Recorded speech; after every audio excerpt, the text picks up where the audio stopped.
Good morning, everyone. I am Dr. Shruti. I am consultant rheumatologist, Moolchand hospital and park group of hospitals Gurgaon.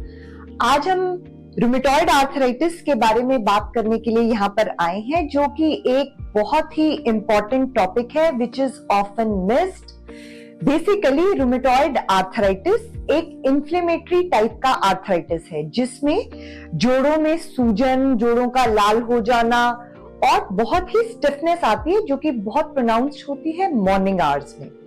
So basically rheumatoid arthritis में हमारा immune system हमारी body के against होकर उसी के tissues और joints के अगेंस्ट काम करता है, जिसके कारण जो जॉइंट्स की लाइनिंग होती है that gets affected and there is swelling and fluid formation in the joints.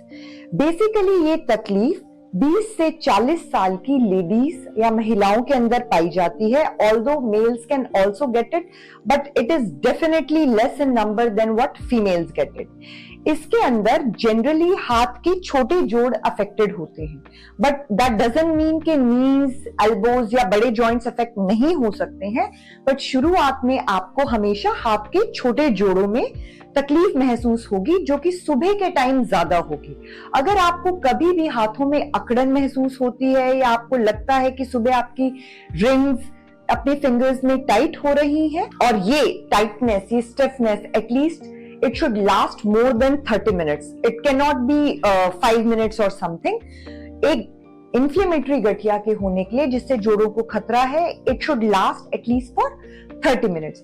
ये जोड़ों के साथ साथ आपकी आंखों को, आपके मुंह को, उसमें जो सलाइवा है वो सूख सकता है, आपको मुंह का सूखापन महसूस हो सकता है या आंखों में सूखापन महसूस हो सकता है। Your nails, they can become brittle. You can have excessive hair fall also. And fatigue. अगर आपको सुबह एक एप्रोप्रिएट नींद के बावजूद भी ऐसा महसूस होता है कि ओ हम तो सोए ही नहीं, हम थके हुए हैं, that can be a starting of an inflammatory arthritis.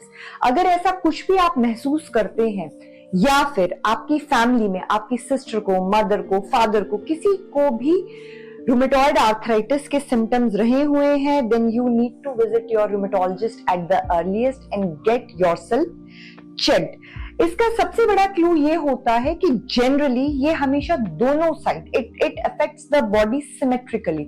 So it's not that only your one hand will be affected, ये दूसरे हाथ में भी आ सकता है। सो दोनों हाथों में अगर साथ में आपको अकड़न महसूस होती है, जो कि एटलीस्ट 6 वीक्स तक रहे, आपको, I'll repeat myself once again, that the stiffness should last for more than 30 minutes, an hour would be a better thing, and हाथ के दोनों जोड़ों में, और एटलीस्ट 6 वीक्स अगर आप ऐसा महसूस करते हैं, then please go and see your rheumatologist. आजकल इस तकलीफ का बहुत अच्छा इलाज अवेलेबल है, and contemporary to what everyone believes, contrast to what everyone thinks, the treatment is absolutely there. हम लोग ट्रीट टू टारगेट अप्रोच इसके अंदर फॉलो करते हैं, जिसके अंदर गठिया को पूरी तरह से, हर मेजर के साथ ट्रीट किया जाता है, and you can have an absolutely healthy life. अगर हम इसको बहुत अर्ली स्टेजेस में पकड़ लेते हैं, then the joint damage is minimal and there is no need for further replacement and surgical interventions. आप अपनी लाइफ बिल्कुल अच्छे से एक नॉर्मल इंसान की तरह कैरी कर सकते हैं।